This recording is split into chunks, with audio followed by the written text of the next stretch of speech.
नमस्कार दोस्तों, मेरा नाम है उज्ज्वल और आप देख रहे हैं मेरा पर्सनल चैनल। इस चैनल पर मैं मैथ्स हलवा बनाने की कोशिश कर रहा हूँ और सिर्फ ना ही कोशिश कर रहा हूँ, अब थोड़ा समय दीजिए मुझे। मैं इस चैनल पे सारा का सारा जो आपका मैथ है ना, वो पूरा का पूरा हलवा बना दूंगा।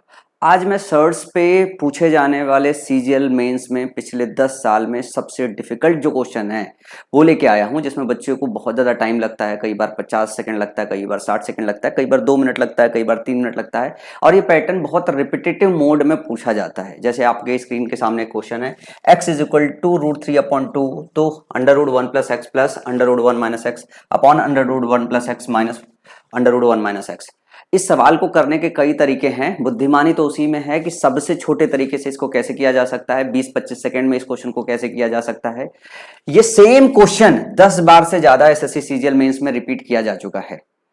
तो ऐसे क्वेश्चन जो बार बार रिपीटेटिव मोड में पूछे जा रहे हैं, क्या उसके सोल्यूशन आपको 15-20 सेकंड में नहीं पता होना चाहिए? बिल्कुल पता होना चाहिए। इस तरीके से पूछे जाने वाले सीजीएल मेंस में 5-6 क्वेश्चन और वो जो पैटर्न है रिपीटेटिव मोड पे जो बहुत लेंदी, बहुत डिफिकल्ट है, वो लेके आया हूं। इन सारे क्वेश्चनों को देख के डरिए मत, अभी मैं आपको पढ़ाऊंगा।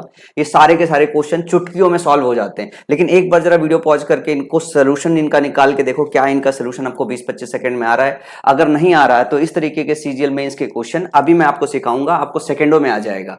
मतलब इन क्वेश्चनों में कोई दम नहीं है। और ऐसा नहीं है कि ये आसान है, ये क्वेश्चन एक्चुअली डिफिकल्ट है। जिसको आता है उसके लिए आसान है, जिसको नहीं आता है उसके लिए सारे के सारे क्वेश्चन बहुत ज्यादा डिफिकल्ट है। मैं इसको स्टार्ट करूं इससे पहले 2 अनाउंसमेंट है मेरे।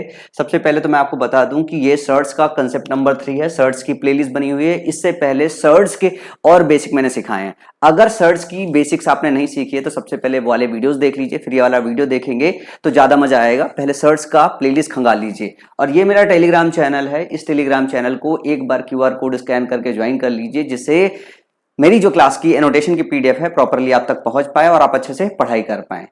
जैसा कि आप जान रहे हैं कि प्री का एग्जाम चल रहा है और सीजीएल मेंस के लिए सभी बच्चों को बैच चाहिए होता है, तो मैं सीजीएल मेंस का बैच अनाउंस करने वाला हूं आज शाम को 7:30 बजे लाइव। ये मेरा कुछ सीजीएल मेंस का बैच रहने वाला है। मैं सीधा सीधा बात करूंगा कि मैं सीधा अनाउंसमेंट कर रहा हूं। अभी मैं गिफ्ट की बात नहीं करूंगा, ना किसी और चीज की। मेंस पढ़ाना है तो पढ़ाना है। मेंस में देखो तकरीबन अर्थमेटिक में 15 चैप्टर्स आपको पढ़ने पड़ेंगे, एडवांस 5 चैप्टर्स पढ़ने पड़ेंगे। ये 5 चैप्टर कहने के लिए है, लेकिन जितने नंबर आप क्वेश्चन आप अर्थमेटिक में प्रैक्टिस करते हो उतने ही नंबर आप क्वेश्चन आपको एडवांस में प्रैक्टिस करना पड़ेगा, क्योंकि इसमें चैप्टर्स के नाम कम हैं लेकिन इनके अंदर जो है डेप्थनेस बहुत ज्यादा है। तो तकरीबन 2500 क्वेश्चन आपको प्रैक्टिस करने पड़ेंगे। 5000 एक क्वेश्चन का कलेक्शन एक बार आप प्रैक्टिस कर लेते हो, समय भी कम होता है, तो आपके एग्जाम की प्रिपरेशन अच्छी हो जाती है। तो ये तकरीबन 4,500 क्वेश्चन हम पढ़ने वाले हैं। और इस बैच की जो फीस है वो सिर्फ 100 रुपए रखने वाला हूं। अच्छा, इस बैच में एनरोल करना है या एनरोल नहीं करना है वो शाम को जानकारी लेके जो है डिसाइड कर सकते हो। और साथ में ये वाली क्लास लेके देखो कि सीजीएल मेंस के क्वेश्चन को कितने मजाक में सॉल्व करा सकता हूं मैं। दूसरी और स्पेशल सी बात है कि इस बैच को जिन बच्चों को ज्वाइन करना हो, डिस्क्रिप्शन बॉक्स में ऐप का लिंक होगा।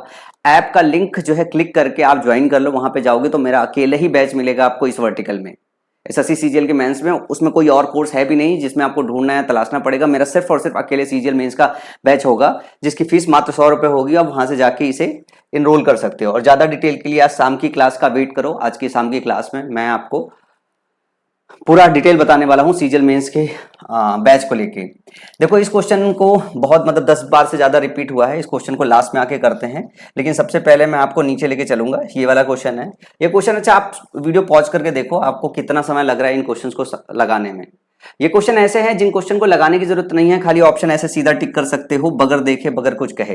पहले आप वीडियो को पॉज करो, आप देखो क्या इस क्वेश्चन का जवाब दे पा रहे हो। अगर इस क्वेश्चन का जवाब नहीं दे पा रहे हो तो बड़ी दिक्कत है। आप एक काम करो, इससे ऊपर नीचे गुणा कर दो। और इससे ऊपर नीचे क्यों गुणा किया? क्योंकि आपको देखने आना चाहिए, आपको ये फॉर्मूला पता होना चाहिए। A cube minus B cube का फॉर्मूला क्या होता है? A minus B √a² plus b² plus A B. अगर यहाँ माइनस है तो यहाँ प्लस है, यहाँ प्लस है तो माइनस है। क्योंकि यहाँ प्लस है तो हमने यहाँ से माइनस पे गुणा किया है। अब बस आपको देखना चाहिए क्या लिखा है। 2 के पावर 2/3 प्लस 2 के पावर 1/3 प्लस 1 का स्क्वायर लिखा हुआ है। तो आप इसको लिख सकते हो 2 के पावर 1/3 का स्क्वायर प्लस 2 के पावर 1/3 इंटू 1 प्लस 1 का स्क्वायर। ये क्या लिखा हुआ है, ये ए स्क्वायर लिखा हुआ है, ये प्लस ए बी लिखा हुआ है, ये प्लस बी स्क्वायर लिखा हुआ है।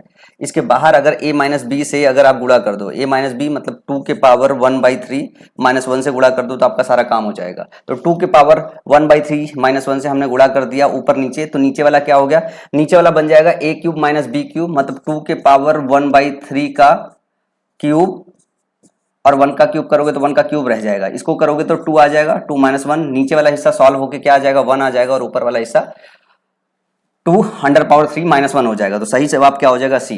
ये आपको देखने आना चाहिए, ये देखना आना चाहिए। ये वाला पैटर्न बहुत ज्यादा रिपीटेटिव मोड पे आपके एग्जाम में पूछा जाता है। अब जरा अगर ये देखना आ गया है तो जरा क्या ये देखने आ रहा है, जरा ध्यान से देखो क्वेश्चन नंबर 30, मतलब आज का हमारा दूसरा क्वेश्चन है। ये सारे सीजीएल मेंस के क्वेश्चन है। 1/√4 under cube 4 plus under cube 2 plus 1, और ये दिया हुआ है a under cube 4 plus b under cube 2 plus c। इसमें से a प्लस बी प्लस सी की वैल्यू निकालनी है आपको। जरा ध्यान से देखोगे ये सेम पैटर्न है। सेम पैटर्न होने का मतलब क्या हो गया, इसको जरा ध्यान से देखो, ये लिखा हुआ है 2 के पावर 2/3 प्लस 2 के पावर 1/3, इसके साथ 1 का गुणा कर लो, प्लस 1 का स्क्वायर लिखा हुआ है। तो आप इसको ऐसे लिख सकते हो 2 के पावर 1/3, देखने आना चाहिए प्लस 1 इंटू 2 के पावर 1/3 प्लस 1, ये क्या लिखा हुआ है, ये लिखा हुआ है ए स्क्वायर, ये लिखा है प्लस ए बी, और ये लिखा हुआ है बी स्क्वायर। अगर इसके साथ आप a माइनस बी का गुणा कर दो तो ये क्या हो जाएगा, total a cube minus B cube हो जाएगा। a क्या है आपका, यहाँ पे a है आपका 2 के पावर 1/3 और b जो होगा ये होगा 1। तो इसमें जैसे ही आप ऊपर नीचे गुणा करोगे तो नीचे वाला हिस्सा सॉल्व होके क्या हो जाएगा, 2 के पावर 1/3 के पावर 3 करोगे, माइनस 1 करोगे तो ये वैल्यू कितनी हो जाएगी, 1 हो जाएगी। तो नीचे की टोटल वैल्यू 1 हो जाएगी, और जिससे ऊपर नीचे गुणा कर रहे हो 2 के पावर 1/3 माइनस 1 से गुणा कर रहे हो, 2 के पावर 1/3 माइनस 1 से गुणा कर रहे हो, ऊपर से यही बच जाएगा। तो इस एक्सप्रेशन के बराबर 2 के पावर 1/3 माइनस 1 आ जाएगा। फिर आप क्या काम करते हो, लेफ्ट और राइट साइड कंपेयर कर लेते हो। ये वाला हिस्सा इधर है नहीं तो a की वैल्यू क्या हो जाएगी, 0। ये वाला हिस्सा है और ध्यान से देखोगे तो इसका जो मल्टीप्लायर है खाली 1 है, तो b की जो वैल्यू होगी 1 हो जाएगी और c की वैल्यू जो होगी -1 हो जाएगी। जब इन तीनों को जोड़ोगे तो a तो 0 है, +1 -1 ये कट जाएगा, वैल्यू कितनी आ जाएगी, 0। सवाल का सही जवाब क्या हो जाएगा, ऑप्शन ए। ये सीजीएल मेंस के सर्च के सबसे डिफिकल्ट क्वेश्चंस में से आते हैं, लेकिन अगर इसको आपको करने आता है तो ये सारे के सारे सवाल बहुत ज्यादा आसान होते हैं। मतलब इन सवालों में ऐसा लगता है कि कुछ दम ही नहीं है। क्या आपको ये सारा कैलकुलेशन करने की जरूरत है, नहीं, ये सारा का सारा कैलकुलेशन करने की जरूरत ही नहीं है। आपको तो बस देखने आना चाहिए। अगर आपको ये देखने आ गया है कि ये ए स्क्वायर लिखा है, ये ए बी लिखा हुआ है, ये बी स्क्वायर लिखा हुआ है, और ए बी ऐसे पहचानने आ रहा है, तो सवाल में कोई दम नहीं है, वर्बल कैलकुलेशन हो जाएगा। ये देखने आना चाहिए कि A square plus A B plus B square लिखा हुआ है। मेन इन तरीके के क्वेश्चन जो सेट किए जाते हैं वो किसी ना किसी फॉर्मूले पे सेट किए जाते हैं। वो फॉर्मूले की प्रैक्टिस आपकी होनी चाहिए, वो फॉर्मूला सही से याद होना चाहिए और देखने भी आना चाहिए सवालों के अंतर्गत। और अगर किसी टीचर ने आपको ये देखना सिखा दिया तो वही सवाल जो सबसे ज्यादा डिफिकल्ट लग रहा था वही सबसे ज्यादा आसान हो जाता है। चलो और सवाल करते हैं। ये सवाल दिया हुआ है जो है सीजीएल मेंस में, ये वाला पैटर्न तकरीबन 6 बार आया हुआ है। 5/3 के पावर 2/3 माइनस 6 के पावर 1/3 प्लस 2 इंटू 2 के पावर 1/3 लिखा हुआ है। जरा इसमें ध्यान से देखो, आपको नहीं लग रहा है कि ये ए स्क्वायर लिखा हुआ है, ये माइनस ए बी लिखा हुआ है और ए प्लस बी स्क्वायर लिखा हुआ है। ध्यान से देखो, ये अगर मैं 3 स्क्वायर 3 के पावर 1/3 का स्क्वायर लिख दूं इसको, और इसको 2 के पावर 1/3 का स्क्वायर लिख दूं, तो ये a हो गया, ये हो गया b हो गया, a हो गया, b हो गया। अब इसको जरा देखो तो इन दोनों का मल्टीपल ही तो 6 इंटू 1/3 लिखा हुआ है, ये क्या लिखा हुआ है, ये माइनस ए भी लिखा हुआ है। तो आपको क्या कम करना है, ये माइनस है तो ऊपर से किससे गुणा करना है, प्लस से गुणा करना है। तो 3 के पावर 1/3 प्लस 2 के पावर 1/3 से गुणा कर दो ऊपर नीचे। जैसे ऊपर नीचे गुणा करोगे तो यहां पे a square minus A B और A square minus A B plus B square है, तो a प्लस बी से गुणा करोगे, a प्लस बी से गुणा करोगे, इसका मतलब हो गया कि 2 के पावर 3 के पावर 1/3 के पावर 3 हो जाएगा और प्लस 2 के पावर 1/3 के पावर 3 हो जाएगा। यहां से निकलेगा 3, यहां से निकलेगा 2, आ जाएगा टोटल 5, नीचे 5 आ जाएगा, ऊपर 5 ये कट जाएगा, फाइनली क्या बचेगा, 3 के पावर 1/3 बचेगा प्लस 2 के पावर 1/3 बचेगा। अब जब भी कंपेयर करोगे तो देखो 3 के पावर 1/3 का कोफिशिएंट यहाँ पे 1 है, 2 के पावर 1/3 का कोफिशिएंट यहाँ पे 1 है, मतलब a की वैल्यू 1 हो गई, b की वैल्यू भी 1 हो गई। लेकिन अगर c की बात करें तो √6 की कोई वैल्यू सॉल्व करने पे आई नहीं है, मतलब c जो इसका कोफिशिएंट है वो 0 होगा, तभी ऐसा होगा।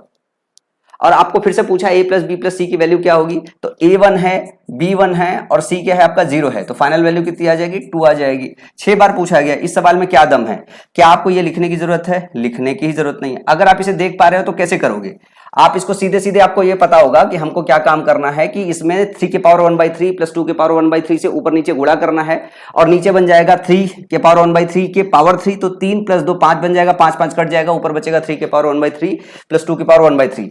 मुश्किल से 20 से 25 सेकंड लगेगा इस क्वेश्चन को देखने के बाद इस सवाल को सॉल्व करने में। इन सवालों में सीरियसली कोई दम नहीं है। ये बड़े प्यारे प्यारे से सवाल आते हैं, बहुत सही और सटीक सेट किए जाते हैं। जिन बच्चों ने सही से सर्च की पढ़ाई कर रखी है वो इन सवालों को बहुत प्यार से और बहुत जल्दी सॉल्व भी कर लेते हैं। अब ये सवाल है, जरा ध्यान से देखो, ये सवाल भी आपको देखने आना चाहिए। ये सवाल अगर अच्छे से देखने नहीं आ रहा है तब भी सवाल जो है आप एग्जाम में जाके गलत कर दोगे। इस सवाल में भी कोई दम नहीं है, इतना लंबा चौड़ा इतना बड़ा सवाल है, कुछ नहीं, बस इसको देखने आना चाहिए। इसको सही से आपको देखने आ रहा है कि नहीं आ रहा है, इसको सही से देखोगे तो ये क्या लिखा है 2 प्लस √3।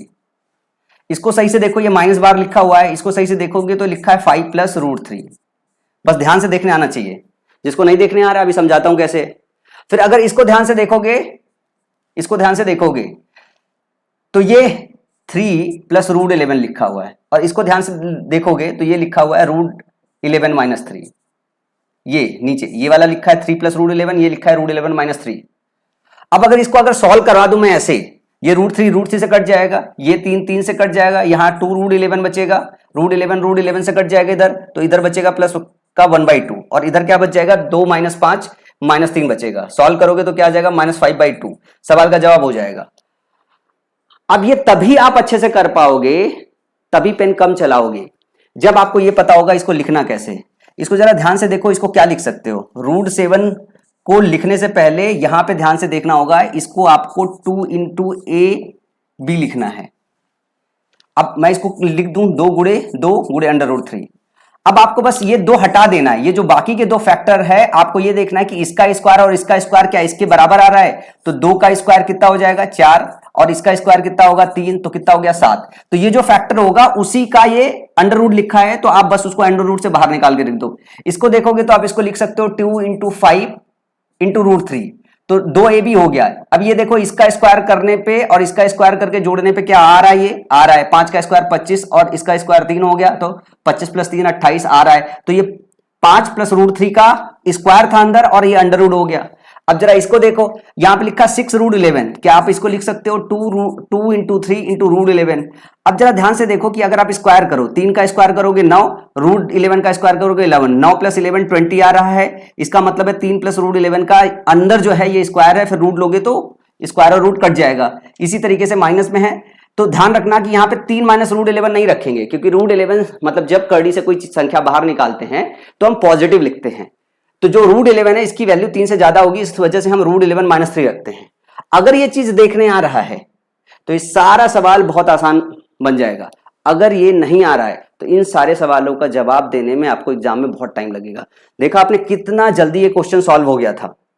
फिर से मैं रिपीट कर रहा हूं, इसको देखने आना चाहिए। आपको हमेशा क्या काम करना है, 2AB का फॉर्मेट बनाना है और जो AB बनेगा और उन दोनों का स्क्वायर का सम अगर ये है तो सीधे सीधे रूट से बाहर निकाल लो। यहां 2AB बनाओ, A और B का स्क्वायर करो, अगर ये आ रहा है तो सीधे सीधे बाहर निकाल लो। यहां 2AB बनाओ और उनका स्क्वायर करके देखो ये आ रहा है तो सीधे सीधे बाहर निकाल लो। वही काम यहां पे किया गया है। ये सबसे सही तरीका है, सबसे सही तरीका है। अब मैं एक जनरलाइज फॉर्मेट आपके लिए बना देता हूं। अगर मान लो कोई कांस्टेंट सी, कोई टर्म C लिखा हुआ है और प्लस 2AB लिखा हुआ है, √2 × A × B लिखा हुआ है, अगर ये फॉर्मेट लिखा हुआ है अंदर, तो आप ये देखो क्या C जो है A² + B² के बराबर है। C² अगर A² + B² के बराबर है, इसका मतलब जो है ये कड़ी के बाहर सीधे सीधे अंडर रूट जब भी निकालोगे इसको तो ये A + B आ जाएगा। अगर -2AB लिखा हुआ है तो A - B आ जाएगा। बस ये देखने आपको आना चाहिए। यहां पे जैसे पहले वाले के यहां देखा, यहां पे 2 × √3, AB एक तो 2 है, एक √3 है और 7 जो है C के बराबर है, स्क्वायर करके सम करोगे बराबर हो जाएगा। ये फॉर्मेट आपको चेक करने आना चाहिए। अगर ये फॉर्मेट चेक करने आ रहा है तो इस तरीके के सवालों के जवाब बहुत ही ज्यादा आसान है, कुछ करना नहीं। ये तो मैंने समझाने के लिए लिखा हुआ है, पता चला किसी टीचर ने इस पे वीडियो बना दिया और बोल रहा होगा कि सर तो इतना लंबा कैलकुलेशन करा रहे। कुछ नहीं, देख के एक लाइन में ये पूरा का पूरा लिखा जा सकता है। ये सीजीएल मेंस के खाली वो हवा बनाने वाली बात है कि सीजीएल मेंस के पेपर्स बहुत डिफिकल्ट आती है, ये सारे डिफिकल्ट क्वेश्चंस में से हैं, मतलब ऐसा नहीं है। ये क्वेश्चन जब एग्जाम में आते हैं तो लोगों की हवा निकल जाती है, बोलते कि पेपर बहुत डिफिकल्ट आया था, पेपर बहुत ही ज्यादा आसान है। ये क्वेश्चन आप सोचो कि दसियों बार रिपीट हुआ है, अगर दसियों बार रिपीट हुआ है तो इस क्वेश्चन को कैसे सॉल्व करें। इस क्वेश्चन को सॉल्व करने के लिए देखो कुछ लोग कंपोनेंडो डिविडेंडो लगाते हैं, कुछ लोग और तरीके से काम करते हैं। मैंने तो अपनी लास्ट सर्च की वीडियो में आपको एक थिंक टैंक दिया था कि कर्डी के सवालों को सॉल्व करने के लिए सबसे सही तरीका है आप इसका परिमेयीकरण कर दीजिए, और परिमेयीकरण करने के लिए आप यहां पे माइनस है तो ऊपर प्लस से गुणा करना पड़ेगा। तो इसको सीधे सीधे अगर आप सिंप्लीफाई करें तो क्या होगा, नीचे क्या होगा, इसका स्क्वायर माइनस इसका स्क्वायर होगा, तो नीचे बचेगा 2, सिर्फ ये 1 प्लस होगा, -1 + 1 ये हो जाएगा 2x। नीचे देखो क्या आएगा, इसके ऊपर नीचे जब मल्टीप्लाई करोगे तो 1 + x आएगा, -1 - x जाएगा तो 1 1 कट जाएगा, प्लस x हो जाएगा। तो ये माइनस ये सीधे सीधे कर दो, लिख दिया हमने। जब हम परिमेयीकरण करते हैं तो ये माइनस ये सीधे लिखते हैं, ये माइनस है सीधे लिखते हैं। लास्ट टाइम मैंने लास्ट क्लास में परिमेयीकरण सिखाई थी कि जब भी हमें परिमेयीकरण करना हो तो इसमें से सीधा ये घटा के नीचे लिख देते हैं। अब जैसे ही हम प्लस करके ऊपर गुणा करेंगे तो ये इसका होल स्क्वायर हो जाएगा। जब इसका होल स्क्वायर होगा तो a ये होगा, b ये होगा, तो a + b सबसे पहले लिखोगे, a + b लिखोगे, x कट जाएगा, सिर्फ 2 बचेगा, और +2 अंडर रूट ये इंटू ये होगा, मतलब 1 - x² हो जाएगा। इतना सिंप्लीफाइड वर्जन आ गया, 2 2 से कट गया, ये हो गया 1 + √1 - x² अपॉन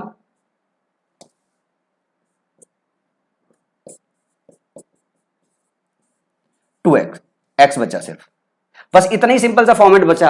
अब x² आपको पता है कितना है, x² कितना है, 3/4 है। अगर 1 - x² की बात करें तो 1 - 3/4 हो जाएगा, ये कितना हो जाएगा, 1/2 हो जाएगा।